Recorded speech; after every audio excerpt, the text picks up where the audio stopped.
So last Sunday, I went to this church senior youth event, um, and I was my buddy, who was the leader of this group, organized this meeting, and he told me, "Listen, I need you to bake a cake and bring it to this event." So I did, and I mean that's what I do. I enjoy doing that, and I was able to serve them with cake. But in the midst of it, I wasn't going to speak, so mi nilikuwa na drop tu cake niishie. But this guy pulls a chair for me and tells me to sit down and let's have this conversation. So I started speaking to them, and I was sharing with them how I was sharing to the guys that you do not approach women in the name of Jesus. And since it was a church event, these guys were so offended that some of the guys were so offended that I said that they were like, "Hey, bro, manze, inakani kama una mock God." And I was like, "No, that's not what I meant." But anyway, that was what I said. And I said that to mean this: relationships are a 100% natural thing. Even in the 10 commandments, there are only 2 commandments that zinakuangaza relationship yetu na Mungu. Hizo zingine ni za our relationship out here on earth. The 10 commandments, we only have 2. The other 8 are for relationships. The 2 are for your relationship with God. What does that mean? That means even when God was creating, and God's intentions for us here on earth was for us to relate. All right? And it was supposed to be such a natural thing.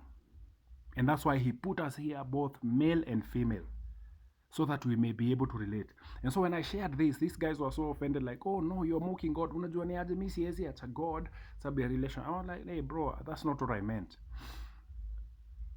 And I just thought about this morning as I woke up, and I'm like, relationships are a natural event. Relationships are 100% natural. This goes to, especially to you guys who are in church. Relationships zinafaa kuwa natural. You're supposed to just go out there and meet each other, and just relationships are formed.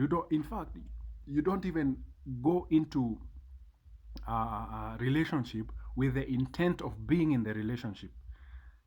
You just meet somebody nice and you start talking to them even naturally, and unakuta as you converse with this one person, something is formed. You begin to like them, you begin to want to be around them, you begin to want to talk to them more, and that's how relationships are formed. The big problem that we're having today is that we have people who are so desperate that when they meet someone, they want a relationship with you. Nimesikia hii hata kwa songs. I've even experienced this myself. You start chatting with someone, and before the day ends, mmechat kama you've had this thread of conversation, and before the day ends unaona msee anakuandikia, "Hi dear." I'm like, whoa, chill. Relationships are a natural thing. You don't go into a relationship with the mind of being in a relationship. You just go in there and start having conversations with everybody.